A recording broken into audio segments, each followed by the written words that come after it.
Bueno, entonces en esta semana 13 vamos a desarrollar dentro el- dentro de lo que corresponde la semana 13 en el sílabus, vamos a desarrollar lo que es resolución numérica diferenciales ordinarias con condiciones iniciales. Hasta el momento, en esta segunda parte del curso, lo que se ha visto es la derivación numérica, ¿no? La integración numérica, los diferentes métodos que podamos, ¿no?, realizar para poder aproximar esas soluciones. Las soluciones de esa derivación y esa interacción, ¿no? Están viendo que cada uno de ellos es específico, es puntual, ¿no? Entonces, ello me va a servir justamente para esto que era las ecuaciones diferenciales ordinarias. Entonces, en su momento, igual que en lo demás, hay problemas, hay modelos matemáticos que están prácticamente desarrollados, planteados con ecuaciones diferenciales, que son los que modelan mucho mejor estos fenómenos. Todo lo que en la naturaleza requiera cambios es lo que corresponde a una ecuación diferencial. Muy bien, entonces vamos a empezar. Bueno, aquí tengo prácticamente una gráfica motivadora respecto a las ecuaciones diferenciales. Si ustedes ven este gráfico, que es solamente un resultado de un modelo que se llama predador-presa, ¿no? Entonces, lo de azul es la presa y el rojo es el predador, ¿no? Entonces, aquí el comportamiento de las curvas indica más o menos cómo es el comportamiento de la cantidad de ellos, ¿no? Entonces, por ejemplo, ven rápidamente que por decir así, el comportamiento de esta gráfica, acá, a partir de esa parte, digamos, lo de rojo son los predadores y lo de azul son las presas. Entonces, más o menos como vemos, cuando la cantidad de presas crece, los predadores también crecen, ¿no? Pero llega un momento en la cual, por ejemplo, llega un momento en la cual, en cambio, las presas disminuyen. Entonces, la cantidad de predadores también va a disminuir como cae, ¿no? Lo rojo. Luego después hay un equilibrio y otra vez la cantidad de presas que está de rojo, está de azul comienza a crecer, como hay menos predadores, ¿no? Aumentan ¿no?, las presas, entonces también comienza a crecer la cantidad de predadores y llega a crecer hasta un máximo, luego después también se acaban las presas y otra vez llega la cantidad de predadores a un máximo y después comienza a decaer porque como hay menos cantidad de presas. Entonces vemos justamente que este comportamiento, que es claro, ¿no?, acerca de la interacción que hay entre los predadores y presa, en un momento dado está subiendo cada uno de ellas y después llega a su máximo porque si no hay más alimento comienza a decaer. Y así este es un modelo nada más, este es un modelo sobre lo que existe en la relación entre predador y presa, que esto corresponde al resultado de datos y eso está modelado por ecuaciones diferenciales. Bueno, no es necesariamente nuestro objetivo explicar mucho eso, solamente es una gráfica motivadora. Nosotros, entonces, a través de esto, entonces vamos a decir justamente que hay hay muchos problemas, ¿no?, matemáticos, o hay una gran variedad de problemas en las matemáticas aplicadas, de matemática aplicada que dice nos lleva a las ecuaciones diferenciales. La descripción de un fenómeno mediante ecuaciones diferenciales tiene como propósito fundamental la predicción.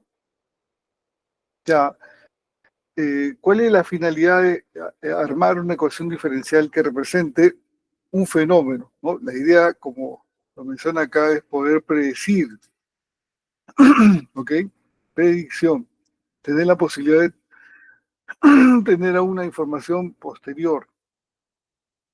Dice, por otro lado, permite obtener conclusiones de carácter local. Local significa en un entorno pequeño. Si hay una información local, entonces me gustaría que a partir de ello, como queremos tener información posterior, que luego sirven para llegar a conclusiones de carácter global, ver si es que se puede dar, ¿no?, la predicción posterior. Un carácter global de modelo estudiado mediante una extrapolación. Bueno, entonces, ya han visto ustedes, todos han llevado ecuaciones diferenciales, ¿correcto? Díganme sí o no. Sí, profesor. Perfecto. Han visto los diferentes métodos de solución de ecuaciones diferenciales, principalmente ordinarias, ¿no? O han llevado parciales, ¿no? Ordinarias nada más, ¿no? O ordinarias o parciales.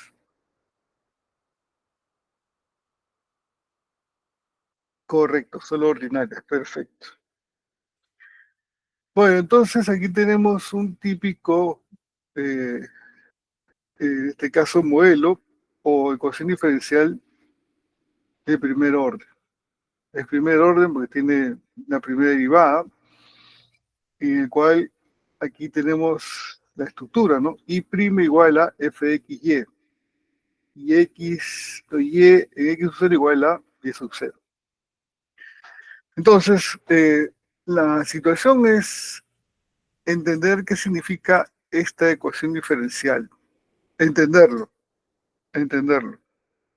¿Ok? Entonces, vamos a ver si ustedes coinciden conmigo, ¿no? La ecuación diferencial es una es una ecuación en la cual intervienen, ¿no?, derivadas, ¿no?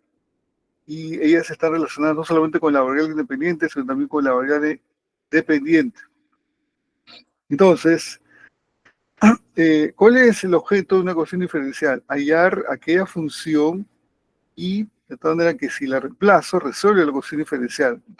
Resolver la ecuación diferencial significa que si yo encuentro esta función, esta y, caramba, si encuentro esta y, entonces cuando reemplace me debe dar una identidad. ¿Ok? Entonces aquí, así como está, me va a salir, como ustedes conocen, una familia de funciones. Una familia, ¿no?, de soluciones que resuelven esta ecuación diferencial. Dentro de todas ellas, entonces, queremos una en particular, de toda esa familia, queremos una en particular que tenga esta condición, que pase por este punto, ¿no? Entonces, eso es típico de una ecuación diferencial. Entonces, la pregunta que yo estoy tratando de plantear rápidamente para entender lo que vamos a hacer posteriormente es qué significa esta función f igual a f x, y. En otras palabras, lo que estamos viendo aquí es que la derivada de la función igual a esta f es otra cosa que la derivada, como nosotros lo vemos, ¿no?, desde que estuvimos en los primeros ciclos, lo que entendemos con derivada es que ella es, en un punto, es una pendiente, ¿correcto? Es una pendiente. Ok, la derivada es una pendiente cuando se evalúa en un punto. Y también hay lo que se llama la función derivada. Ok, la función derivada. Bueno, entonces lo que está diciendo acá es que esta derivada se comporta de esta manera, como una función. Ya no es necesariamente cuando se evalúa un punto que es un número, la pendiente es un número, entonces ahora esta derivada tiene este comportamiento. Ok, como esta función. O sea, la derivada, como su propio nombre lo dice, está cambiando. Entonces, esta f, en una ecuación diferencial, esta f es dato. Esta f es dato. Te dan, ¿no? Te dicen cómo es el comportamiento de la derivada y luego a partir de ello tienes que hallar quién es el y. Una vez que hayas el y, la solución de la ecuación diferencial, ¿no? Entonces, de todas ellas quieres una en particular, una que cumpla con esta condición, que en este punto x sub 0 te dé el y sub 0. ¿No? una en particular, que es llamada la condición inicial. Entonces, en vista de la función que cumplen estos elementos, el Y' y el F es un dato del problema, ¿ok? Entonces, muchas veces vamos a decir que la pendiente, ¿no? Esta es llamada muchas veces dentro de lo que vamos a trabajar nosotros como la función pendiente. La función pendiente, ¿ok? Entonces, una vez que tengamos en claro, ¿no?, la relación que existe y entre ellos, ¿ok? Entonces vamos a poder entender mucho mejor lo que vamos a hacer posteriormente, ¿ok? Muy bien. Entonces, a ver, a continuación vamos a... Entonces, nuestro objetivo es, bueno, una ecuación diferencial de primer orden con valores iniciales tiene esta estructura, ¿correcto? Una estructura. Bueno, entonces, si esta es la ecuación diferencial, el modelo, ¿no?, que representa algún fenómeno, entonces aquí tenemos el concepto de solución, ¿no? La solución de una ecuación diferencial, la que anterior, es una función y o phi, como quieran, como es la cuestión estándar, que está definida en un intervalo, ¿no? Definida en un intervalo, por eso se dice localmente. Y además, obviamente, que esta función que es candidata a ser solución, obviamente tiene que ser derivable, ¿no? Para que pueda resolver la ecuación. Derivable en ese intervalo y además que cuando lo sustituye la ecuación diferencial, entonces, como dijimos, se obtiene una identidad, o sea, resuelve la ecuación en otras palabras. Y eso es lo que tenemos acá, ¿no? Reemplazamos el y por el phi de x y esto va a ser phi f de x phi de x. Muy bien, para todo x que está en un intervalo. ¿Listo? Entonces, entendemos qué significa la solución de una ecuación diferencial. Ok, muy bien. Pero, bajo el contexto que estamos trabajando, que es métodos numéricos, como siempre, hay ecuaciones diferenciales que no de repente necesariamente tienen una solución analítica, ¿ok? Entonces, a uno le dicen en sus exámenes que he estado viendo la vez pasada que esos son métodos numéricos, ya lo revisé, ya tengo todas las notas, ¿ok? He visto las diferentes formas en las cuales han descrito el concepto de la pregunta que es, ¿no?, métodos numéricos. Entonces, hay modelos matemáticos en los cuales no se le puede encontrar necesariamente una solución analítica, ¿ok? Y luego podemos, como forma alternativa, tener la herramienta de poder aproximar la solución, ¿ok? La solución numérica a esa ecuación diferencial. Muy bien, entonces, ¿de qué forma lo vamos a hacer? Usted está pensando tengo una ecuación diferencial, entonces recuerden que aquí tengo, como vemos en esta parte, esto sería este phi prima debe ser, ¿no? Creo que aquí me faltó. Este es un problema de tipeo, ¿no? Si alguien lo puede ver, es un problema de tipeo. ¿Por qué? Porque aquí debe haber phi prima. Este es un problema del profesor. Para que resuelva la ecuación diferencial, tengo que derivarla. Aquí está el problema del profesor. Tengo que derivar esta phi, o sea, este phi prima igual a esto. Error. Muy bien, entonces, como vemos, aquí esta es una derivada. Entonces ya sabemos más o menos cómo se aborda las derivadas. Y este es el dato, ¿no?, acerca de esa derivada. ¿Correcto? Muy bien, pero como esta es una función dato, ¿ok? Para poder hallar esta pi, ¿no?, que es aquella función antes de derivar, entonces una manera de poder obtener una función que es derivable antes de derivar es, según el teorema fundamental de cálculo, integrar. Bueno, entonces aquí dice, a menudo nos interesará conocer de antemano si el problema 1 tiene solución y si esta es única. especialmente en aquellos casos en los que aplicamos a un método numérico de resolución numérica. Ok, entonces, ¿qué quiere decir esto?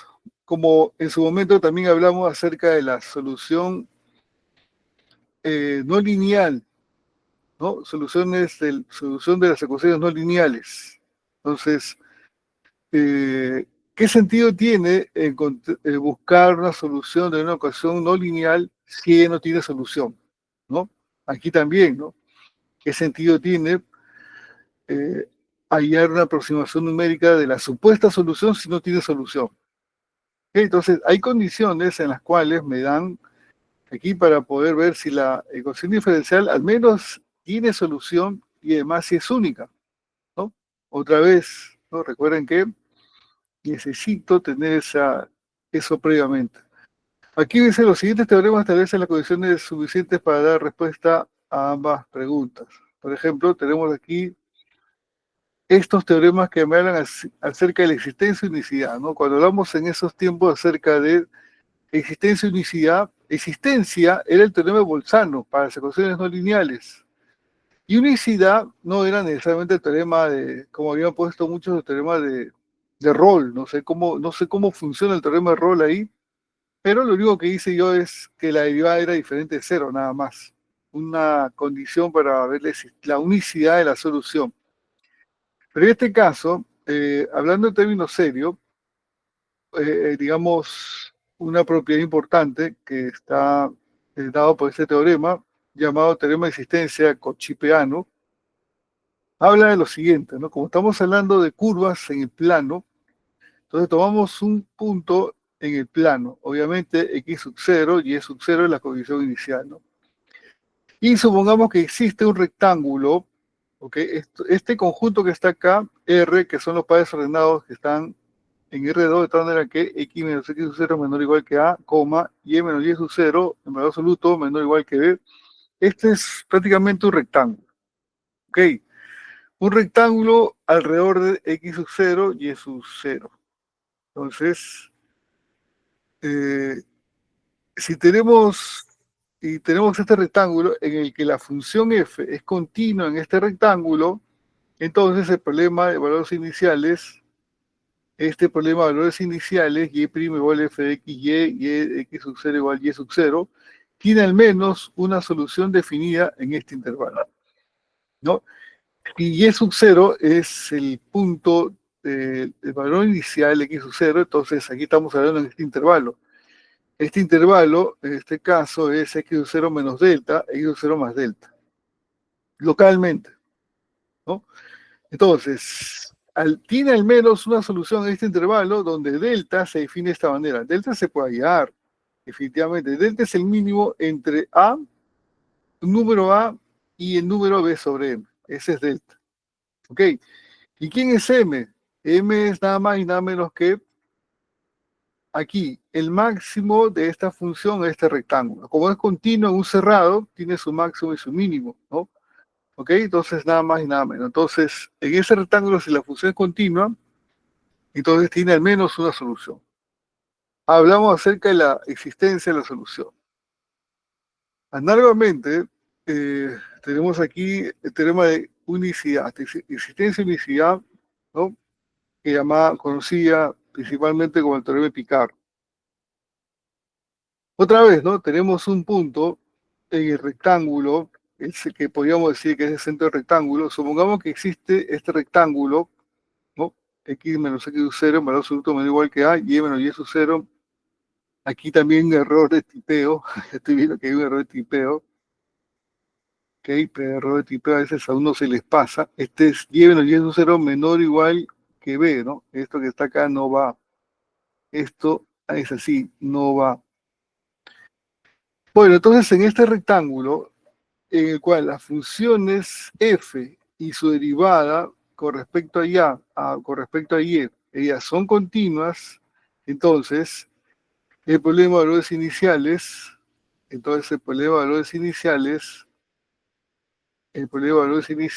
y' igual a f de xy y de x sub 0 igual a y sub 0, tiene solución única en ese intervalo, x sub 0 más delta, x sub 0 más delta, donde delta está definido por la expresión anterior 3. Muy bien, entonces como vemos es parecido al anterior, ¿no? De teoría de Bolzano hablaba acerca de la continuidad de la función en un cerrado y con la derivada diferente de cero, entonces podíamos hablar acerca de la unicidad. Aquí hay algo parecido, ¿no? Aquí están hablando que hablan acerca de la derivada de la función f y la derivada parcial con respecto a y, ¿no? F y su derivada parcial con respecto a y. Muy bien, entonces estas son cuestiones técnicas sensibles, que es un filtro previamente para trabajar con ecuaciones diferenciales, que es un poquito más serio la situación. Bueno, entonces tenemos acá, dice, la resolución numérica de ecuaciones diferenciales es uno de los principales problemas que aborda el cálculo numérico, ¿no? Es el punto central. El interés viene justificado porque en una gran variedad de aplicaciones y problemas derivados de las ciencias experimentales y la ingeniería conduce justamente a la resolución de una ecuación diferencial. Esta es la motivación.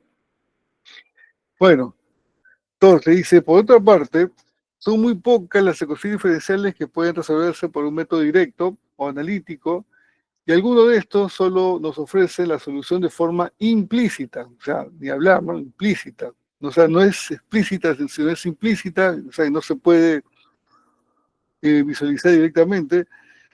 Y nuestro objetivo para resolver el problema de valores iniciales, este es el problema de valores iniciales, ¿no? Este es el típico esquema de un problema de valores iniciales, y' igual a f de x, y, donde y de x sub 0 igual y sub 0. Entonces, este modelo ya lo tenemos en claro, ¿ok?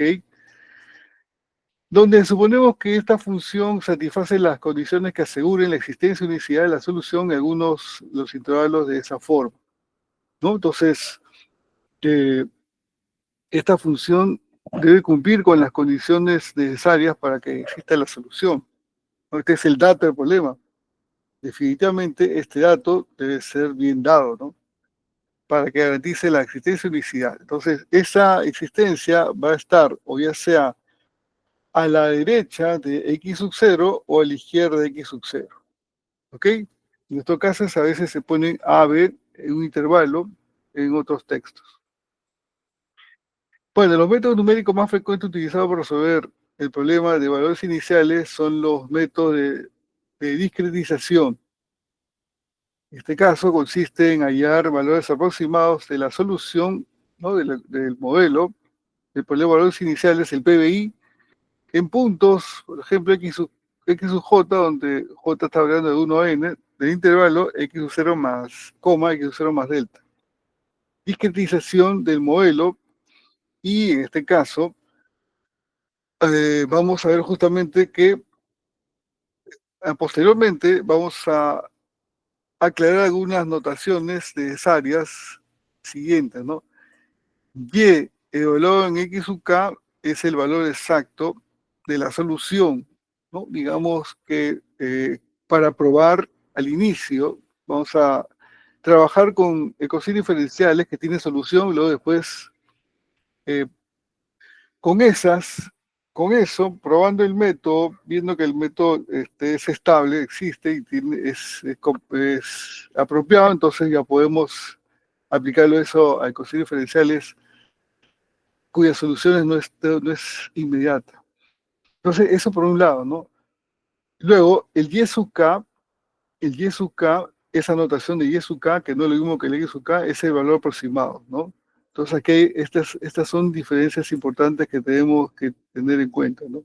Una es la solución exacta en un nodo, y y sub k es el valor aproximado, ¿ok? Que se obtiene por el método numérico. Además, vemos justamente que E sub k es nada más y nada menos que un error, ¿no? La diferencia entre la solución exacta y la solución aproximada. ¿Ok? Recuerden que nosotros estamos tratando de hallar, ¿no? Aproximación a la solución exacta, que son los y. A estos entonces lo llamamos error de truncamiento o discretización acumulado. Truncatura o discretización acumulada. O un error simplemente. Bueno, entonces, eh, como es lo que hemos estado trabajando normalmente, a veces hacemos una partición del dominio, ¿no? Entonces, los puntos X o J son los que resultan de la partición de este intervalo, X sub 0, X sub 0 más delta, en N partes iguales, ¿no? Utilizamos la partición regular, donde, ok, en este caso, en el X sub J se va a obtener justamente como el punto inicial más J veces el tamaño de paso, para J variando de 1 a N, y el tamaño de paso, ¿qué es? Es la longitud del intervalo entre la cantidad de partes, ¿no?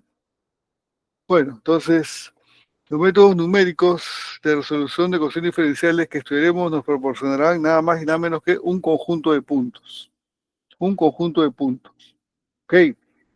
Entonces, digamos que esos son los puntos que van a aproximar a la solución, ¿no? Así, me están hablando de un conjunto de puntos.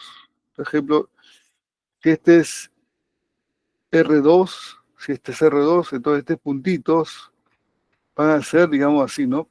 Puntos, perdón, vamos a ver puntos. Sí, puntos, puntos, puntos, puntos, puntos. ¿Ok? Entonces, lo que uno busca es justamente que estos puntitos, ¿no? De acuerdo a bueno, en una primera instancia, el MATLAB lo que hace es realizar una poligonal, ¿no? Con estos puntos, lo uno con segmentos, entonces tiene lo que vendría a ser una aproximación de la solución. ¿Ok? Pero en realidad son solamente puntos nada más. Son entonces acá, ¿no? Estos puntitos así de esta manera. X sub 0 y Y sub 0, X sub 1 y sub 1, y así, ¿no? X sub 2, Y sub 2, etcétera, ¿no? Todos estos puntitos que son las coordenadas, los pares ordenados correspondientes. Bueno, entonces teniendo en cuenta eso, lo que queremos de los métodos numéricos, ¿no? Donde Y sub 0 es la Y valor de X sub 0, que es la condición inicial. Entonces, la solución de la ecuación diferencial, que es Y, ¿no? Y, que depende de X, la función de este PBI, puede aproximarse, como se ve por esta polígona, que pasa justamente por todos estos puntos, o cualquier otra función que interpole esos puntos. Muy bien, ya tenemos más o menos el esquema, lo que consiste, ¿no? La solución numérica de una ecuación diferencial. Bueno, entonces específicamente vamos a dar a conocer el primer método para poder resolver una ecuación diferencial ordinaria, un PBI, ¿no? Vamos a llamar problema de valores iniciales, un PBI. Entonces, decimos así, este es el llamado el método de Euler, ¿no? Este es un método que si usted ha tenido la posibilidad de leer previamente, si conoce algo de esto, esta es solamente cuestión, nada más que para poder hacer los primeros cálculos, las primeras formas de hacer una aproximación que no se usa mucho, pero sí me sirve para poder entender cómo es la aproximación numérica de una ecuación diferencial. Entonces tenemos acá sea Y, digamos que Y, si es la solución de la ecuación diferencial, un poco raro decirlo, ¿no? Digamos que si Y representa la solución de la ecuación diferencial en un intervalo X sub 0, X sub 0 más delta, entonces prácticamente, como hemos visto en la discretización, dividimos este intervalo que tiene longitud delta, ¿no? Cuando uno dice X sub 0, X sub 0 más delta, lo que estamos es viendo que la longitud del intervalo total es esto, de esta manera, X sub 0, que es el punto inicial, ¿no? El valor inicial, y esto que es X sub 0 más delta.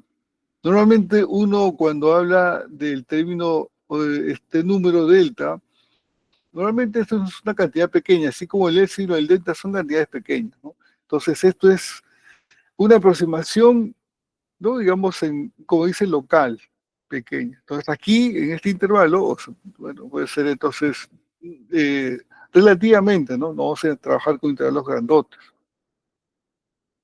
Entonces, como siempre, vamos a discretizar o vamos a dividir en n partes iguales intervalo. Entonces ya sabemos quién es el H. El H no es otra cosa que el tamaño de paso, ¿no? La longitud de intervalo entre la cantidad de partes, perdón, y los nodos, ¿no? Ya conocemos los nodos. ¿Cómo se obtienen los nodos? Cualquier x sub k es x sub 0 más k veces el tamaño de paso, donde este k está hablando de 1 hasta 0 hasta n. Bueno, si k vale 0, entonces estamos en el punto inicial, ¿no? Si k vale n, entonces estamos en el punto final. Bueno, entonces como esta y es la solución del PBI, entonces, como vemos, estamos tratando de deducir el método de Euler, a grosso modo.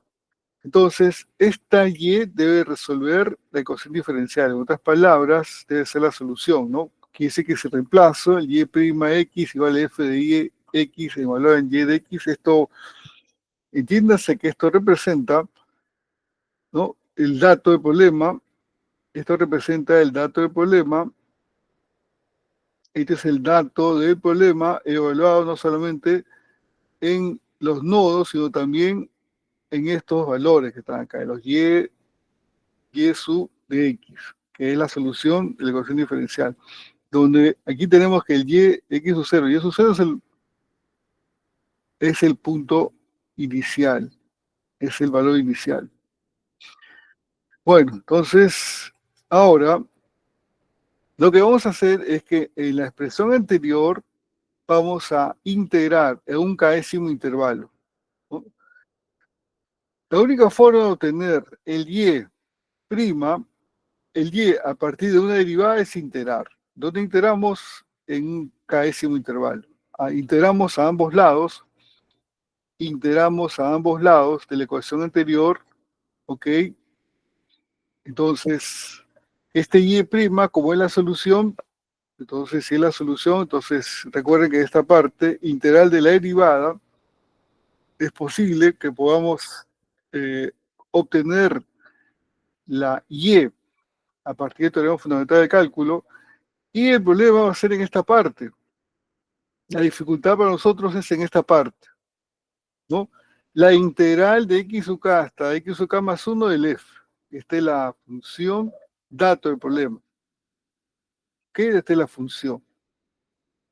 Muy bien. Entonces aquí es donde aparecen las diferentes formas de los métodos, ¿no? De método de solución de ecuaciones diferenciales, ¿no? ¿Cómo hacer esta integral? ¿Ok?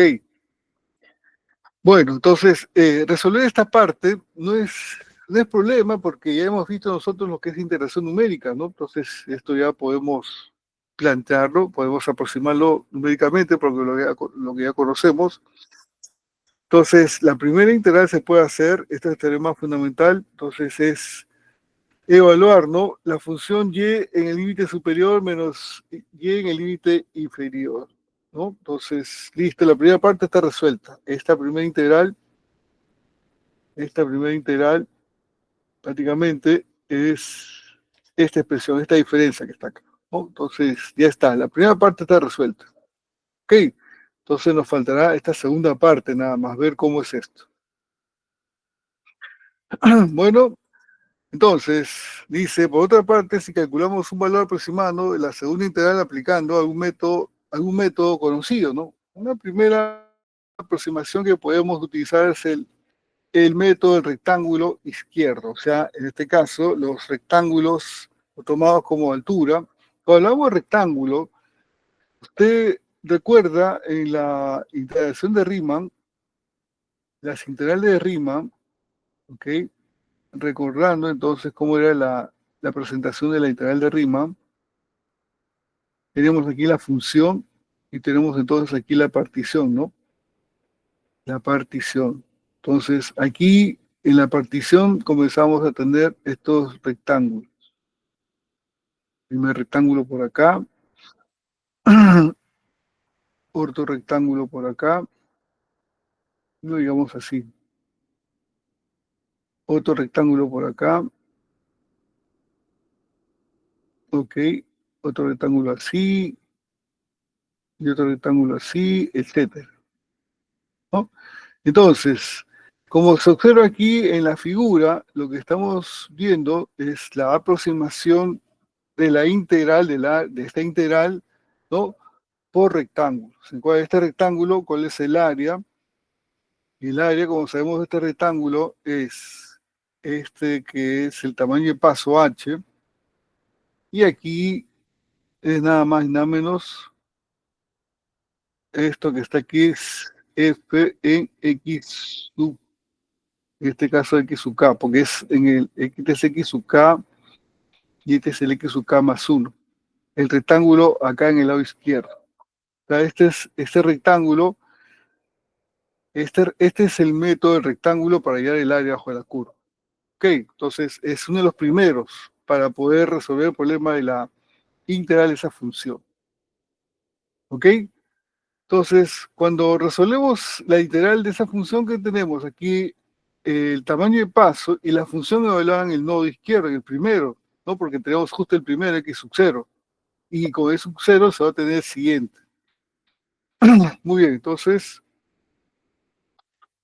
por lo tanto, cuando comencemos a escribir todo, las tetas como se observa, esto representa la primera parte y esto representa la segunda parte, ¿ok?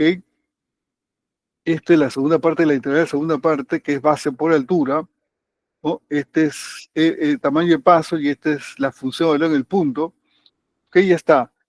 Entonces tengo las dos partes resueltas parcialmente, tengo estas dos partes resueltas y ahora despejo, ¿no? Despejo el y sub k más 1 va a ser y sub k más h veces la función que evalúa en x sub k y en y sub k. Entonces, como se ve en esta fórmula, el posterior, los y posterior están en términos de el anterior, ¿no? El anterior. Entonces, como vean el punto inicial, x sub 0, entonces x sub 0, x sub 0, x sub 0, entonces todo esto se va a poder calcular. En una primera iteración, esto se va a poder calcular para poder obtener el y evaluado en x sub 1, cuando acá vale 0. Entonces, y así voy a poder estar iterando dependiendo de cuántos puntos tenga la partición del intervalo. Entonces, sí se puede hacer una primera aproximación, se puede generar los puntos, ¿no? Con los x sub 0, y sub 0, x sub 1 y sub 1, tengo un conjunto de puntos en el plano que van a ser la aproximación de la solución de la ecuación diferencial, del PBI. Este es uno de los primeros, como se observa, primeros métodos, estos son rectángulos izquierdos, rectángulos con el lado izquierdo. Este es entonces conocido como el método de Euler, ¿no? Entonces la expresión anterior nos permite obtener un valor aproximado de y x sub k más 1 si conocemos el y sub k, ¿no? Entonces estos dos, pues se observa, dependientes, ¿no? Este es recursivo, ¿no? Este posterior se obtiene a partir de un anterior y este cuando acaba el 0 ya se conoce. Bueno, entonces, por lo tanto, ya tenemos la fórmula, la primera fórmula para poder hallar la solución aproximada de la ecuación diferencial del PBI, conocida como el método de Euler. Entonces, el y sub k más 1 es y sub k más h veces la función evaluada en los pares, ¿no? Miren, aquí esto es, como se observa, tiene la siguiente estructura. A ver, cuando estamos en el punto inicial, este será entonces el x sub 0. ¿Y quién es este? Y sub 0 también es conocido. El x sub 0 y sub 0 se conocen. Entonces, ¿qué tenemos acá? Ya tenemos la función evaluada en esos pares ordenados. ¿Y quién es el tamaño de paso? También se conoce. Entonces, ese valor se puede hallar. ¿Y quién es el y sub k? El y sub k también. El y sub 0 es dato de condición inicial. Entonces, con todos estos valores, ya se puede hallar el y sub k más 1. Y comenzamos a hacer la iteración, ¿no? Cuando acaba el 0, cuando acaba el 1, hasta la cantidad de puntos de la partición. Entonces, ¿qué obtenemos? Obviamente vamos a obtener una tabla, ¿no? Una tabla con los nodos, ¿no? Las abscisas y las ordenadas, que se va a hacer la tabla. una tabla con esas aproximaciones, esos valores que van a ser puntos, ¿no? En el plano. Perdón. Entonces, tenemos un ejemplo acá. Dice, aplicar el método de Euler con un tamaño de paso, ¿no? Digamos h igual a 0.1 para calcular el valor aproximado de aproximado y de 1 del problema de valores iniciales. El valor aproximado de y de 1, ¿no? Y de 1. O sea, la función evaluada en 1. O sea, la solución de este problema de valores iniciales, ¿no? Entonces, y' igual a menos 2xy, ¿no? Y y sub 0 igual a 1. Entonces, yo quiero la solución de esta ecuación diferencial y quiero evaluarla en 1. ¿Okay? Esta es la ecuación diferencial y quiero hallar y de una aproximación de y de 1. Muy bien, entonces, como se ve claramente, el punto inicial, el x sub 0, definitivamente, el x sub 0, ¿no? El x sub 0 es igual a 0. Y el y sub 0 es y evaluado en x sub 0, y esto es igual a 1, como dice acá, ¿cierto? Entonces, a partir de estos, ¿no? Estamos hablando que el intervalo va a ser definitivamente así, ¿no? Y aquí deducimos que este intervalo será, pues, a partir de 0 hasta 1. Y el tamaño de paso, como se ve, el tamaño de paso, el h, es, este h es 0.1, ¿ok? Entonces 0.1, 0.1, aquí 0.1, 0.1, 0.2, 0.3 y así, ¿no? 0.9 hasta 1. ¿Correcto? Entonces ahí ya vamos a obtener la partición, ¿no? El tamaño de paso, el intervalo, etcétera. Y recuerden que en esta ecuación diferencial, ¿cuál es la función dato? La función dato definitivamente es menos 2xy. O sea, el comportamiento de la derivada es de esta forma. Este vendría a ser conocido, como repetí una vez más, esto es como decir, esta es la función pendiente, más conocido como la función pendiente. En una ecuación diferencial, esto es dato. ¿Ok? Bueno, entonces, con todos estos previos, ahora sí vamos a aplicar el método numérico a esta ecuación diferencial. Bueno, me dice que la solución exacta de esta ecuación diferencial es y igual a e a la menos x al cuadrado. ¿Ok? Lo que justamente esto va a generar que podamos comparar la solución numérica con la solución exacta en los nodos correspondientes. Entonces, para este ejemplo, vamos a tomar el intervalo 0, 1, ¿ok? Tomamos el intervalo 0, 1, ese es el intervalo 0, 1 como le explicamos, y lo vamos a dividir, como se ve por el tamaño de paso, en 10 partes. ¿Ok? Entonces, como está en 10 partes, de la longitud de intervalo, la cantidad de partes me da, entonces, cómo es cada nodo. ¿Ok? Cada nodo de la partición, donde este J está hablando de 0 hasta 10.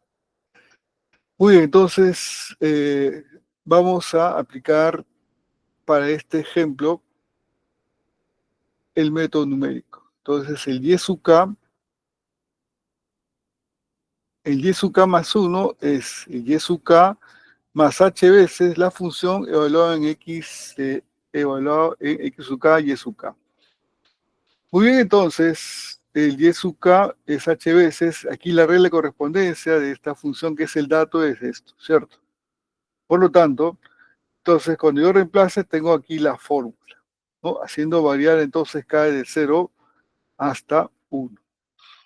Esto corre justamente, por decir así, esto se puede obtener a partir del valor inicial, ¿no? Cuando x sub 0 es 0 y el y sub 0 es 1.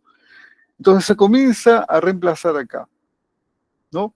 Entonces, cuando x sub 0, y sub 0, entonces le damos valores, tenemos el y sub 1 y cuando tengo y sub 1 y x sub 1, entonces tengo el y sub 2, etcétera. Entonces aquí vamos a generar una tabla. Una tabla. Entonces aquí haciendo las cuentas para facilitar, ¿no?, las operaciones, que hay que estar haciendo las cuentas. En esta tabla, como se observa, aquí, tengo aquí los K, aquí tengo los nodos, ¿no?, los X sub K, los nodos y sus imágenes de estos nodos, ¿no? Hemos evaluado cada uno de ellos, entonces tenemos estos son los nodos. Ya se obtuvo cada uno de ellos, ¿ok? Versus aquí, bueno, en esta tabla se ha generado entonces la solución exacta evaluada en los nodos, ¿ok? La solución exacta. Y observando, más o menos, hacer una comparación entre cómo es que se va avanzando, ¿no? Porque si bien es cierto, es una aplicación de la fórmula, entonces vemos cómo es el comportamiento, ¿no? En el primer nodo, en el primer nodo tenemos esta solución y este es el valor exacto.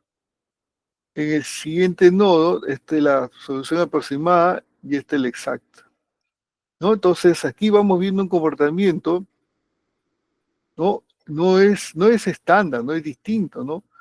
0.94, 0.80, aquí 0.91, ¿no? Aquí hay una variación. Aquí 0.884, aquí 0.85, ¿no? Entonces, estos cambios no son uniformes, ¿no? Aquí 0.8136, aquí 0.77. Entonces, recuerden que la columna Y sub K, esta es la exacta. Entonces, en cada nodo es una historia en particular, ¿no? Aquí 0.73, aquí 0.69. Entonces, hay errores en cada uno de los pasos que hacemos, ¿no? Esos errores no son los mismos. Entonces, no vamos a pretender que esto converja nada más y nada menos. Lo que estamos obteniendo son puntos, son pares ordenados que van a aproximar a la solución. El último, por ejemplo, como dice el problema, hay la aproximación en 1, el y de 1. Entonces, el y de 1 es, ¿no?, si queremos resolver o responder a la pregunta, la respuesta. Entonces, la respuesta, por decir así, es la aproximación de y de 1. La aproximación, esto será entonces acá. Esto 0.381, 0.381, 7066, 7066, etcétera, ¿no? 80, 60. Dependiendo cuántos decimales, usted sabe que estamos hablando de error de truncamiento, error de operación, etcétera, ¿no? Y con respecto a solución exacta, miren, en ese punto, 0.3678, ¿ok? Entonces, hay errores en cada uno de esos estados, ¿no? Entonces, si evaluamos los errores, cuando vamos a los errores, entonces tenemos así, ¿no? ¿Cómo es el comportamiento de estos errores, más o menos, ¿no? Aquí hay bueno, aquí hay un error de un decimal, de aquí hay otro decimal, entonces los errores son distintos, no son uniformes. En cada paso que hacemos, en cada iteración que hacemos, entonces hay una variación de estos errores. ¿Ok? No vamos a pedir entonces que estos errores sean uniformes, que estén decreciendo, que vayan a cero, no, esto no va a ser de esa forma. ¿Por qué? Porque cada aproximación en cada punto tiene su error. ¿Ok? Bueno, esta es la posibilidad de poder evaluar los errores en cada nodo, porque tenemos la solución exacta. ¿Ok? Bueno, este es entonces el método de Euler, ¿no? Y así se pueden aplicar eh, previamente a varias ecuaciones diferenciales, ¿no? Este método.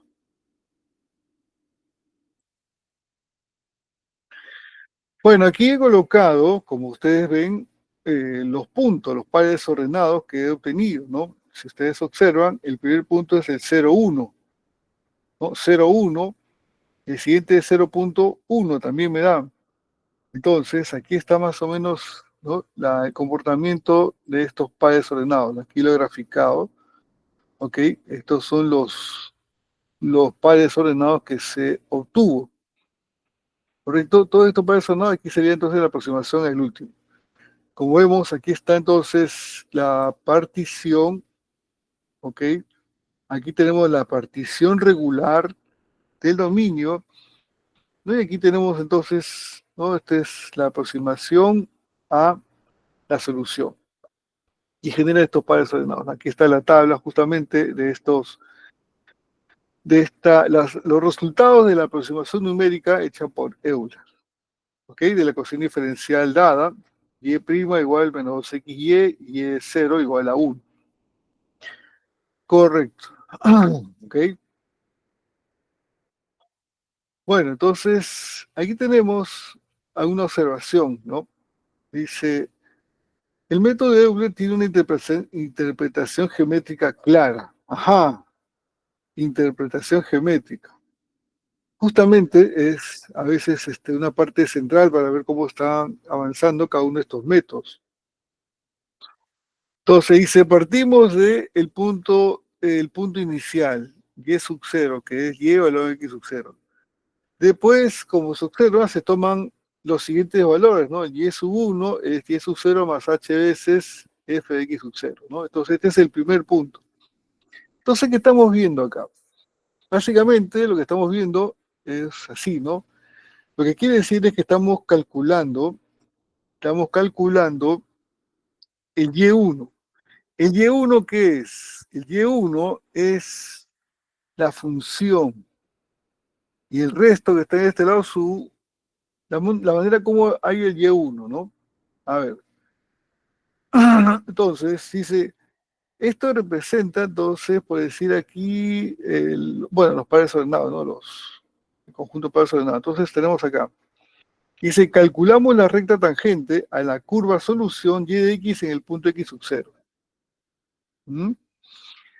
Bueno, definitivamente estamos buscando como consecuencia de la solución del cociente diferencial una función. Ok, entonces tenemos como el modelo una ecuación diferencial que es una derivada, una expresión que involucra la derivada. Entonces esa derivada, evaluando un punto, es una pendiente de la recta tangente. Entonces, ¿qué significa y sub 0? Y valor de x sub 0 igual a 1, ¿no? Entonces estamos viendo que en realidad tengo una primera pendiente. Entonces lo que dice acá es en el punto inicial, ¿no? Tenemos entonces, dice, es decir que estamos calculando la recta tangente a la curva solución en el punto x sub 0, la recta tangente. Y tomamos a y sub 1 como el valor de la tangente en el punto x sub 1, ¿no? Tomamos el valor y tomamos a y sub 1 con el valor de tangente en el punto x sub 1. Estamos en el siguiente punto. Entonces, cuando continuamos este proceso, pues tenemos el x sub 0, a partir del x sub 0 tomo el y sub 1, ¿no? Con el x sub 0 obtengo el y sub 1, ¿no? El x sub 0 y y sub 0 tengo el y sub 1. Entonces dice, en el punto x sub 0 tomamos como, no, dice, calculamos la recta tangente de la curva en el punto x sub 0, pendiente de la recta tangente a la curva en x sub 0. Entonces, luego dice, y tomamos como y sub 1 el valor de esa tangente en el punto x sub 1. Ok, es una recta tangente y esa tangente va a generar el punto y sub 1 en x sub 1. Bueno, entonces hacemos ese proceso nuevamente. Dices, a continuación calculamos la recta tangente en el punto x1 y s1 que ya se conoce y que tiene como pendiente, aquí está lo que habíamos mencionado, ¿no? Aquí está la pendiente, ¿no? La función pendiente, ¿no? Era esta que está acá. ¿No recuerdan por qué dijimos que esta es la función pendiente? Entonces, esta es la función pendiente, o sea, esta es la que me da la pendiente cuando evalúo, ¿no? Porque ese f' igual a esto. Esta función evaluada en el punto me da un número que es prácticamente, se entiende como que es la pendiente de la recta tangente a la curva solución a ese punto. Y luego con eso hallamos el y sub 2, que ese valor de esta recta en x sub 2. Y así, para obtener el x sub 2 y así sucesivamente. Bueno, entonces, si queremos ver geométricamente lo que estamos indicando acerca de digamos, la situación geométrica del método de Euler, ¿no? Como se ve acá, en x sub 0, en x sub 0, y sub 0 aquí, entonces me están dando la pendiente de esa recta. Entonces, la pendiente de la recta tangente a lo que vendría a ser, ¿no? La, la pendiente de la recta tangente de la curva solución. Porque queremos entonces la curva solución. Pero este es un aproximado. Y con ello, en el siguiente punto, ¿no? Con esta pendiente en este punto, entonces puedo formar la recta tangente y esta recta tangente va a generar entonces aquí este punto que está. Hasta aquí, digamos, esta primera recta tangente. Hasta acá. Luego, una vez que tengo este punto, ¿no? Tendríamos entonces más o menos así. Este sería mi primera recta tangente acá. Desde aquí hasta acá. Primera tangente. Bueno, no se ve. Vamos a ver acá. Esta será mi primera tangente. Este es el punto inicial x sub 0. Mi primera recta tangente ahí, a la curva. Vamos a ver. Oh, perdón. A ver acá, nuevamente, a ver. Oh, caramba. Oh, a ver, se configuró mi... Ya, vamos a ver. Entonces decía que tengo aquí mi primera recta tangente a la curva en x sub 0 y y sub 0. A partir de ella voy a obtener otra aproximación. Este sería mi primera aproximación. A partir de ella tengo el punto punto inicial y obtengo la otra recta tangente a la curva, la aproximación de la recta tangente, ¿no? Y así, tengo el x2 y x2, este punto conocido, y con esto puedo hallar esta recta tangente aquí, ¿no? Sigo entonces, a partir del x3 y x3, en este punto, construyo la recta tangente a la curva en este punto. Sigo avanzando, entonces tendríamos, digamos, a ver por acá, con x4 y x4 en este punto, genero la recta tangente hasta este punto. Entonces, con estas rectas tangentes que voy construyendo, voy obteniendo el x1 y x1, x2 y x2, x3 y x3, y como se ve entonces, es claro que como es una aproximación, tengo los puntos, a diferencia de la solución exacta, aquí vemos prácticamente el error, ¿no? Aquí está el error, ¿no? Aquí vemos el error. Estos errores, como hemos visto numéricamente, estos errores no son los mismos, ¿no? Estos errores no son los mismos. El error significa la distancia que hay entre la solución aproximada y la solución exacta. Estos son entonces como rectas tangentes, pero claro, definitivamente, entonces, los puntos que genera el método de Euler son estos nada más, estos puntos que están aquí. Estos son los puntos que genera el método de Euler, ¿no? Y a partir de ahí, entonces, con respecto a la solución original, bueno, hay lo que se llama la primera aproximación. Bueno, entonces, ¿quién es el que juega un papel importante para formar estas rectas tangentes? Bueno, estas pequeñas rectas tangentes, ¿no? Obviamente, tengo el punto y tengo la pendiente, ¿no? Recuerden ustedes esta situación básica, ¿no? Tienen un punto, digamos, x sub 0 y y sub 0, ¿ok? Y este es el punto de paso. Y tiene la pendiente, en este caso que será la función de velocidad x sub 0 y y sub 0, que esta es la función pendiente. Esta es la función pendiente. Entonces, con estos dos, entonces yo puedo formar esta recta tangente. Es una recta tangente que geométricamente indica cómo es la generación de esos puntos en el fondo.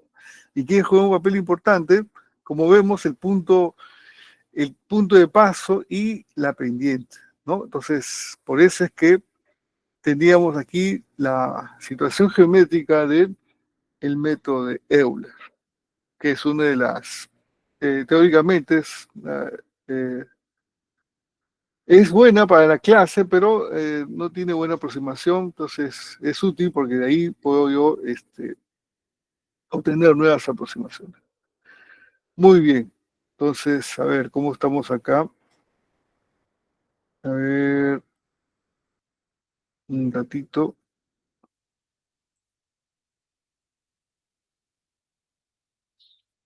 A ver, déjeme ver cómo están acá. No, aquí no es. Perdón. Hay varios usuarios que quieren entrar.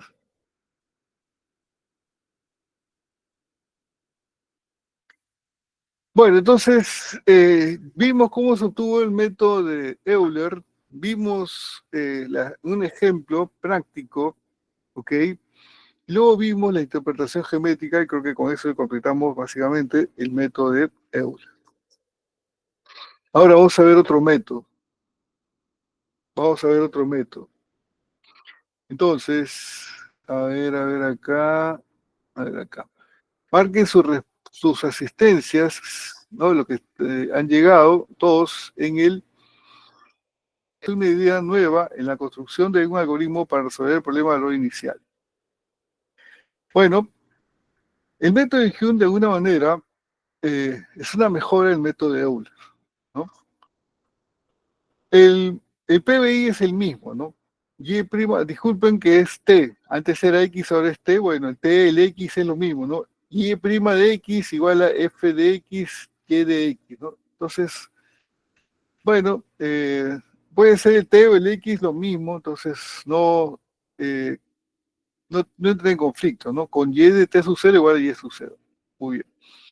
Entonces, con el método de Hume dice, introduce una idea nueva en la construcción de un algoritmo para resolver este problema de valor inicial. Entonces, para obtener el T1 y E1, el siguiente punto, entonces dice que podemos usar el teorema fundamental del cálculo e iterar en lo que hemos hecho en el método anterior, ¿no? Integramos, ¿ok? La segunda parte de la función y en un intervalo T sub 0, T sub 1, ¿no? Entonces, integrar la y', este es por el teorema fundamental. Bueno, faltó aquí mi herramienta, perdón. Aquí está. Entonces, este proceso ya lo hemos visto, ¿no? Cómo integramos el f y cómo integramos el y', este por teorema fundamental, esto sí existe, entonces aquí ni hablar. Entonces, otra vez, para este nuevo método de Hume, ahora lo que va a cambiar es la forma como vamos a manejar esta parte. Aquí lo hicimos para el método de Euler, ¿no? Digamos, la aproximación del área, o la integral de esta función como la aproximación por eh, rectángulos izquierdos. Entonces, dice, donde hemos usado como primitiva de y' a la función y de t, despejando la igualdad 2 nos queda, ¿no? Entonces aquí la segunda parte es correcta. Entonces, hasta aquí esto no es nada nuevo, se parece a lo que hemos visto anteriormente. Esto es lo que ya vimos por Euler. Aquí no había nada nuevo. Entonces, como dije, aquí empieza en esta parte la novedad, ¿no? ¿Cómo manejar entonces esta integral? Esta integral en este intervalo t sub 0 a t sub 1, que puede ser x0 a x sub 1, de este dato, ¿no? Que sabemos que este es, como hemos mencionado, esta es la función derivada, pero esta es una función que me dan como dato. ¿Ok? Y en una primera instancia usamos el método rectángulo, ahora vamos a mejorar, vamos a usar el método del trapecio, por ejemplo. Entonces, ahora podríamos usar un método de iteración para aproximar esa integral de la expresión 3. Ahora, si usamos la regla del trapecio, justamente ahora esa es la diferencia con respecto al método de Hume. Entonces, vamos a utilizar entonces la regla del trapecio. Ya no por rectángulo, sino por la regla del trapecio, en cada intervalo pequeño. donde el tamaño de paso es la longitud el T sub 0, T sub 1, ¿ok? Entonces, si utilizo la regla del trapecio, ¿ok? Resulta que ese integral se convierte en esto. Sabemos que esta es la función f de t sub 0 y e sub 0, ¿no? Esta es una base, f de t sub 1 y de t sub 1 es la otra base, y esta es la altura sobre 2. Este es el famoso la regla del trapecio. Entonces, esa parte estamos viendo que se puede resolver teóricamente de esta manera. Muy bien, pero aquí hay algo importante, ¿no? Entonces, para lograr el y de t sub 1, fíjense que estoy usando por acá, otra vez, si quiero aproximar esto, pero aparece dentro del anterior eso mismo. Entonces, aquí está el problema, ¿no? ¿Cómo puede ser que yo, para poder lograr el siguiente punto, tengo que utilizar ese punto que no lo conozco? ¿Ok? Ese punto que no conozco. Muy bien, entonces ahí está el problema que encontramos en esta primera instancia. No se ha resuelto todo. Entonces ahora observamos, ¿no? Dice, hagamos notar que la fórmula de miembro derecho de la ecuación anterior aparece el valor de y en t sub 1 que queremos justamente hallar. Lo que hacemos es usar, o sea, la solución para poder resolver el problema es usar una estimación para este punto y de t sub 1, y para nuestros objetivos, ¿no? La aproximación que puede ayudar a obtener esto, carambas, para obtener esto en el lado derecho, es justamente recurrir a Euler, ¿no? Euler ya me dice cómo obtener esto de manera fácil. Ok, en el lado derecho, aquí me dice Euler cómo obtener esto, pero estamos hablando del lado derecho, ¿no? Entonces, dice, al sustituir, ¿no? El y de t sub 1 en la ecuación 4, del lado derecho, vamos a obtener lo que se llama una fórmula de aproximación de y de t sub 1, que es el posterior, ¿no? Este es el posterior, ¿no? Que todo ese proceso se llama el método de Hume. ¿Ok? Repito, repito. Entonces, ¿qué vamos a hacer? Hasta el momento, cuando integramos, cuando aplicamos el método del trapecio, observamos aquí que tengo esto. Esto no se conoce, porque aquí está el y sub 1 y t sub 1. Entonces, lo que se está haciendo aquí es utilizar el método de Euler.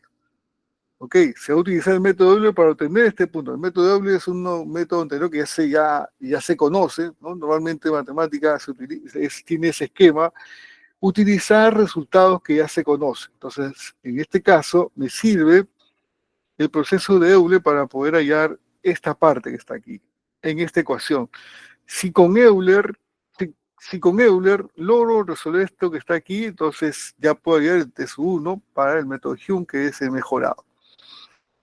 Muy bien, entonces al hacer eso, fíjense que esa segunda parte queda expresada de esta forma. Esto es entonces, como usted observa, es el método de Euler para ese punto y sub 1. O sea, este y sub 1 que estaba aquí, este y sub 1 que estaba aquí, ahora esto se va a reemplazar justamente por, este que está acá. Recuerda que aquí aparecía el y sub 1, entonces este y sub 1 se va a reemplazar justamente por esto que es el método de Euler. Y ahora, entonces, como usted observa, ya no aparece el y sub 1, aparece una vez más, como se ve, el y sub 0, que es el punto inicial, el tamaño de paso, que es h, y el punto inicial, que es x sub 0, y y sub 0. Entonces ya no hay el y sub 1, entonces resolvimos el problema. Pero recuerde que es la función evaluada en x sub 1, ¿ok? Y este es el y sub 1, ¿ok? Entonces, la función en este par ordenado. Bueno, entonces, ya hemos resuelto el problema y esta es una mejora, ¿ok? A partir de esto, podemos hacer entonces el y sub 1, el y sub 1. Entonces, quiere decir que aquí hay dos pasos, pues. Hay dos pasos. Primero, sería entonces hallar con Euler, esto que está aquí. Una vez que aplico Euler, ahora sí ya puedo entrar, ¿no? Ya puedo entrar a aplicar esto, que es la segunda parte. Entonces aquí hay dos partes. Primero entra Euler y luego después, una vez que aplico Euler, y ahora sí vamos con Hume. Hay dos partes. Entonces dice, repitiendo este proceso, se genera una asociación de puntos que aproxima a la solución. Bueno, es lo que hemos estado indicando, ¿no? El método numérico genera una asociación de puntos. Ahora dice, en cada paso, ¿no? En cada paso, como este paso, y es 0 y es 1, la aproximación dada por Euler,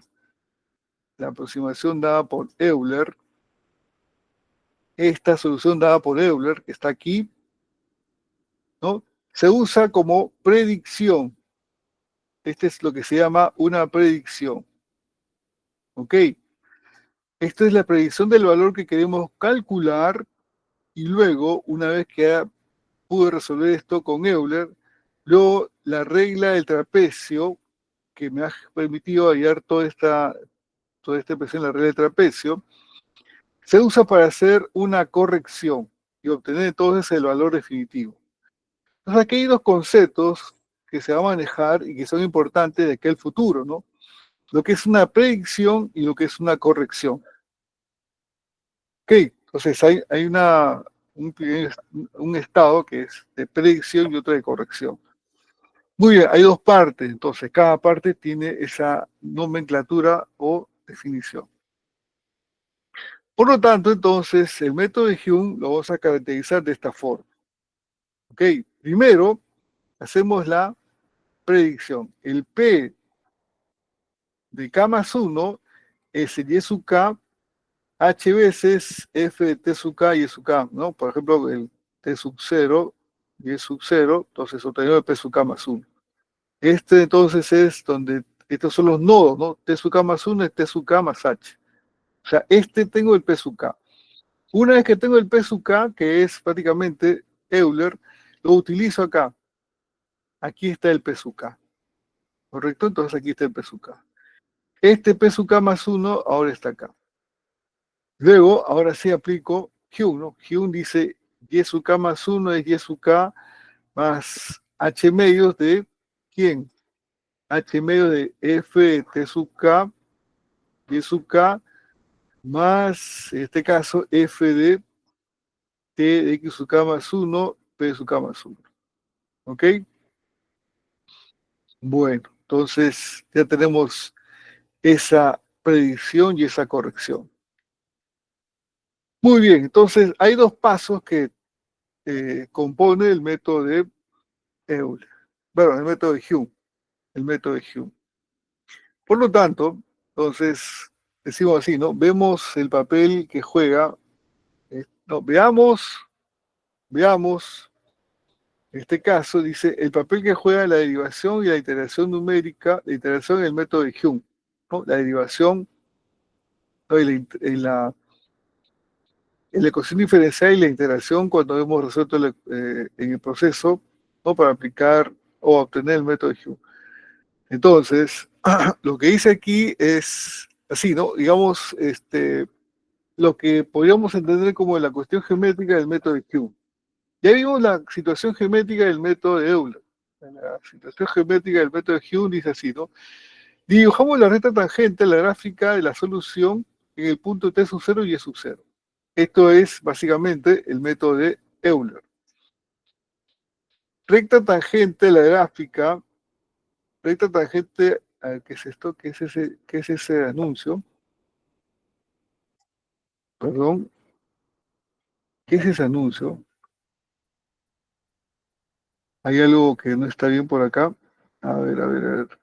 Sí, así, dibujamos la recta tangente a la gráfica de la solución en el punto T sub 0 y E sub 0. O sea, en otras palabras, es como dije, la interpretación geométrica, ¿no? Primero entra a tallar el método de Euler. ¿Ok? Y la usamos para construir el punto T1, P sub 1. Muy bien. Recuerden que el método de Euler era a partir de un punto P sub 0, un punto de pase de la pendiente, podemos obtener entonces una recta tangente y podemos obtener el T1, P1. Ahora, si miramos la gráfica de la función y consideramos los puntos T sub 0, F sub 0, T sub 1, F sub 1, entonces ahora con estos dos puntos, vamos a hallar el área del trapecio con vértices T sub 0, F sub 0 y T sub 1, F sub 1. Entonces, como el método de Hume es aproximar mediante el área del trapecio, entonces se usa una aproximación de la integral que aparece en la ecuación 3, ¿ok? La integral que aparece en la ecuación 3, que está acá, la integral que aparece en la ecuación 3, que es esta, ¿ok? Se usa como aproximación de la integral que aparece en la ecuación 3, que a su vez se usa para obtener el valor final de la expresión 5. Bueno, entonces usamos lo siguiente, ¿no? Vamos a ver geométricamente qué significa. A ver, en esta situación geométrica, como vimos, a ver, tenemos por acá, geométricamente, entra a tallar aquí lo que es la recta tangente, ¿no? En el punto T sub 0, en el punto T sub 0 y E sub 0. Y como tengo la función pendiente, hay el T1, P1. ¿Ok? Pero por aquí tengo el T1, este sería entonces el primer par ordenado que se obtiene por la regla del trapecio. Pero por aquí tengo básicamente entonces el T1 y el T sub 1, que es la función evaluada en el punto. Y entonces tengo estos dos, con este T1, P1, puedo hallar entonces, tengo estos dos puntos. Entonces tengo aquí un valor predictor. Pero como se observan, estos tres, pues, sí, pues no, tengo estos dos, básicamente, tengo estos dos. Tengo este y tengo este. Entonces, para poder, en realidad, considerar poder corregir estas dos pendientes, entonces vamos a utilizar un promedio. Un promedio de estos dos que va a ser este que está acá. Este es el que corrige, este es el promedio. Entonces, con eso, ¿no? Me va a permitir entonces tener el T sub 0 F sub 0 y el T1 F1, que es justamente con estos dos puntos puedo, digamos, aplicar la regla del trapecio con estos dos puntos. ¿Ok? Entonces, por eso es que a este le llamamos el predictor, que era el Euler ahí, y este es el corrector. Corrector. Bueno, en el fondo, y eso lo vamos a ver de repente más adelante, en el fondo, un momentito, en el fondo, entonces, cuando tenemos aquí esta parte, eh, a ver, cuando tengo este F sub 0 y este F sub 1, este F sub 0, este es F1, estos, como dije en su momento, son la función pendiente. La función pendiente en X sub 0 y la función pendiente en X sub 1. Son dos pendientes, ¿ok? Son dos pendientes. Entonces, lo que se usa es, como dice F, esta pendiente más esta pendiente entre dos, entonces es el promedio de las pendientes, ¿no? Este es el valor correcto, el promedio de las pendientes. En el fondo es así. Entonces, vemos aquí que en la figura 1, la gráfica de la Y sub t, Y valor Y sub t, que es la solución, y el F de t, se usan en la construcción del método de Hume. Bueno, entonces, ahora Veamos un ejemplo, veamos un ejemplo al respecto. A ver, usando el método de Hume para resolver el siguiente problema, vamos a esta es la ecuación diferencial, esta es la ecuación diferencial en este intervalo, ¿no? Con la condición inicial que y es sub igual a 1. Y vamos a comparar soluciones con el tamaño de paso es 1, con el tamaño de paso es un medio, un cuarto y un octavo. Bueno, son diferentes tamaños de paso y el intervalo de 0 a 3, ¿no? Son distintos, ¿no? Son distintos. A ver, en el siguiente sentido, a ver si podemos ver gráficamente la situación. A ver, si este es el intervalo, ok, este es el intervalo de 0 a 3. Entonces, en una primera instancia, cuando el tamaño de paso es 1, entonces si h es 1, entonces estamos hablando de acá, de 1, 2 y 3, ¿no? Este es h. H es igual a 1. Cuando el tamaño de paso es un medio, cuando el tamaño de paso es un medio, entonces es 0.5, entonces tenemos acá que este es el 0.5, este es 1, 1.5, 2, 2.5, ¿ok? Ese es un medio. Cuando el tamaño de paso es h igual a un cuarto, es 0.25, ¿no? Son diferentes formas de dividir todo el intervalo. Entonces, 0.25 tenemos por acá 0.25, 5, aquí 0.75, 1, 1.25 y así, ¿no? 1.75, aquí 2, 2.25 y 2.75, ¿no? Entonces son la cantidad de nodos. Y cuando más pequeño también pasa, hay más nodos, ¿correcto? Entonces, comparar los resultados cuando el tamaño de paso comienza a decrecer, ¿no? Más pequeño.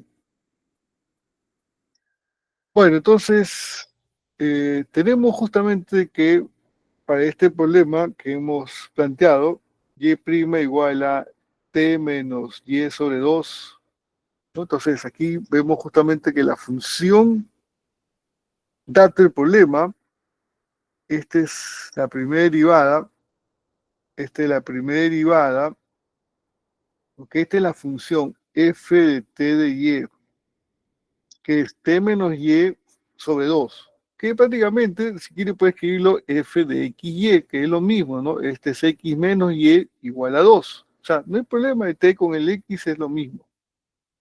Ok, esta es la función derivada. Función derivada, ¿por qué? Porque esta función me indica cómo es que está comportándose la derivada en la ecuación diferencial. Esto básicamente cuando lo evalúo un punto me da entonces la pendiente de la recta tangente a la solución de la curva en ese punto. Bueno, entonces, ¿qué tenemos por acá? Entonces, cuando usted implemente un algoritmo, entonces el algoritmo tiene que ingresar la función.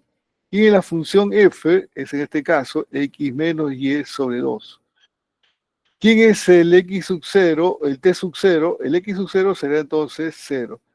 ¿Quién es el y sub 0? El y sub 0 entonces es 1. El y sub 0 es 1. ¿Quién es el tamaño de paso? Depende de cuál es el tamaño de paso. Si quieren pueden poner 0.25. ¿Y cuántas iteraciones va a ser? Entonces, si es 0.5, entonces aquí entre 3, 4, 8, digamos que sea 12. Entonces, en un algoritmo, digamos que esto debe ser los elementos que deben ingresarse en el programa. Te debe pedir esto. El algoritmo que ustedes generen en MATLAB, por ejemplo, debe ser que pida, ¿no? Te pida la función, te pida el punto inicial, el valor inicial, el tamaño de paso y cuántas iteraciones quieres hacer. Entonces, con eso debes generarte una tabla, ¿ok? Una tabla con las abscisas y ordenadas que corresponden a la aproximación a la solución de la ecuación diferencial. ¿Correcto? Entonces,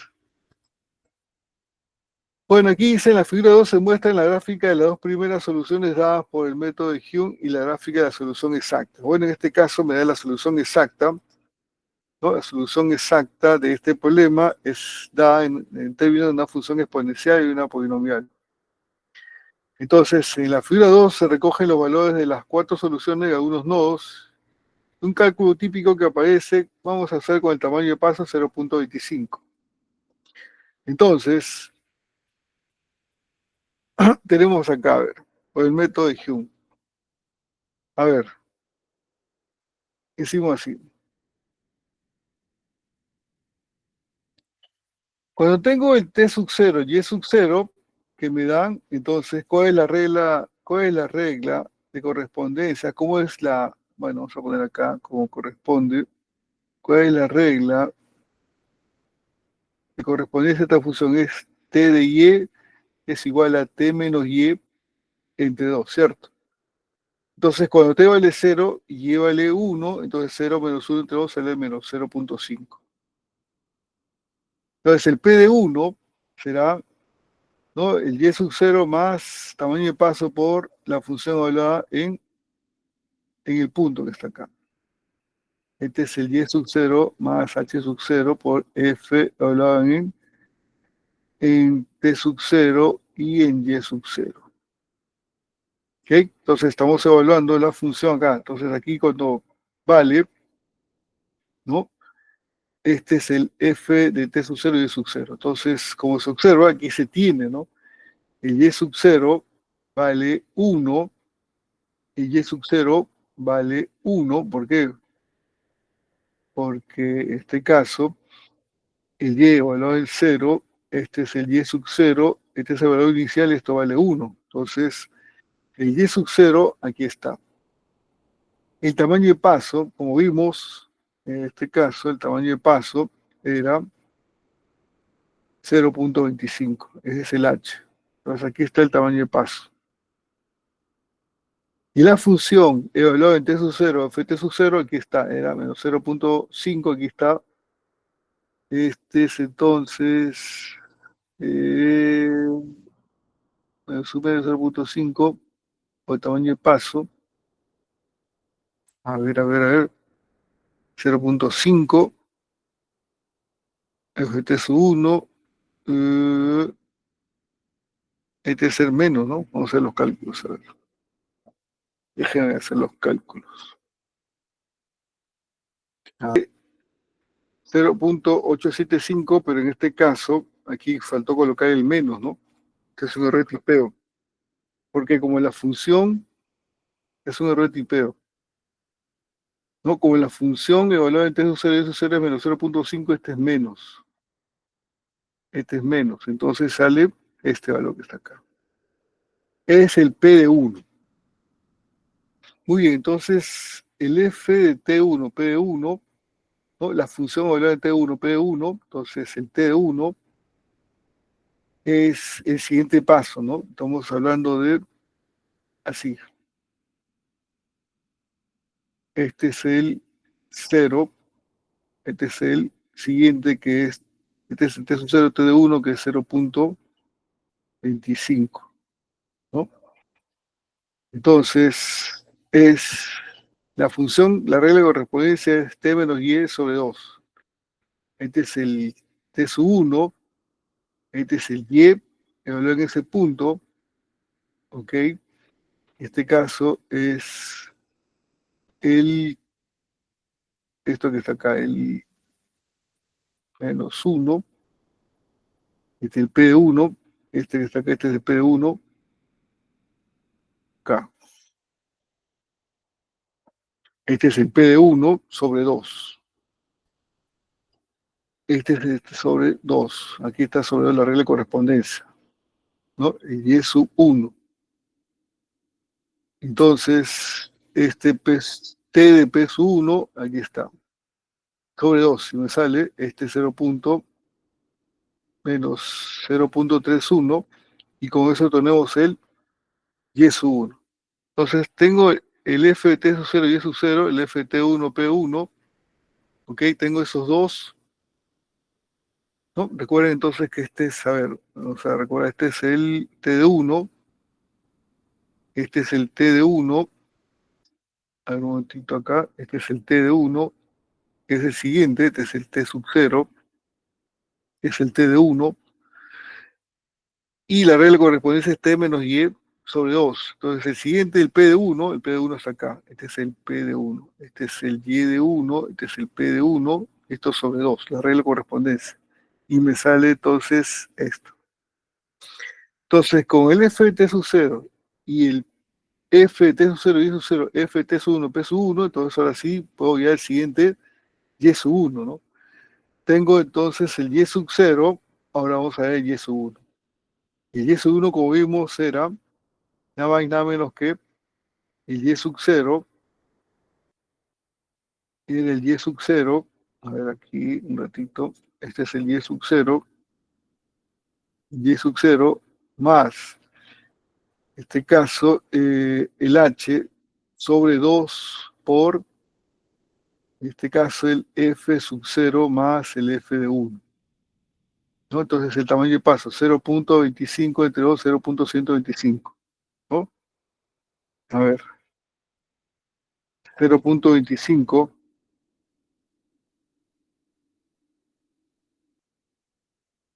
A ver, 0.25 entre 2, 0.125, correcto, el H medios. Ahí está. Entonces, como se ve, este caso, a ver aquí, como se observa, estamos aplicando el método de Hume para poder, a ver, acá estamos, a ver, hoy,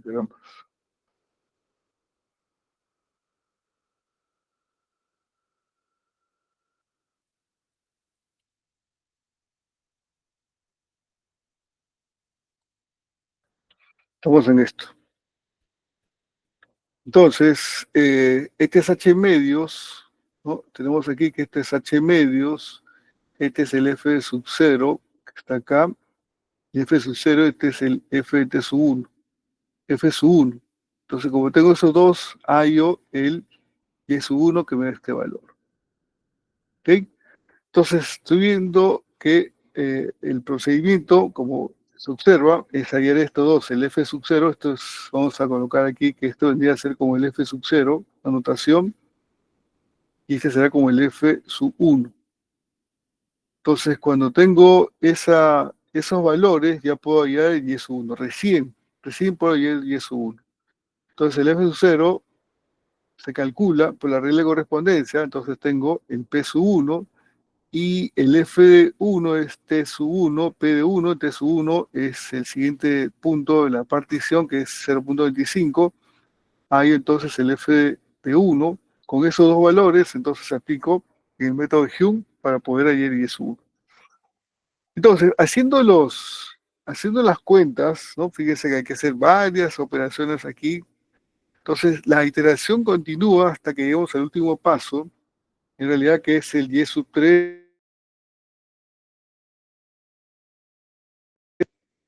¿Dónde está el último intervalo? A ver, ¿dónde está? ¿Dónde está? Un ratito mi mouse. Entonces, este es el 3. Entonces, como hemos hecho 0.25, este es el T sub 2. Este es el T sub 2. Ok, entonces ahí en Y sub T, este es en T sub 2, es el Y sub 12, ¿no? Entonces, haciendo todos los procesos intermedios, vamos a ver que este es el anterior, este es el anterior, esto que está acá sería el Y sub 11, más el tamaño de paso, este es el tamaño de paso sobre 2, siempre es el mismo, y esto que está acá resulta ser el F sub 11 más el F sub 2, ¿no? Porque es el F sub 0, F sub 1, el anterior. Esto entre 2. Por lo tanto, esos valores cuando se calculan, se llega a 1.6722269. ¿Correcto? Bueno, entonces, más o menos he hecho unas cuentas al respecto, ¿ok? He hecho unas cuentas al respecto, no lo he colocado aquí, no me dio tiempo para calcular, entonces aquí tendríamos entonces aquí estas cuentas. No he terminado todavía de... eh, ¿no?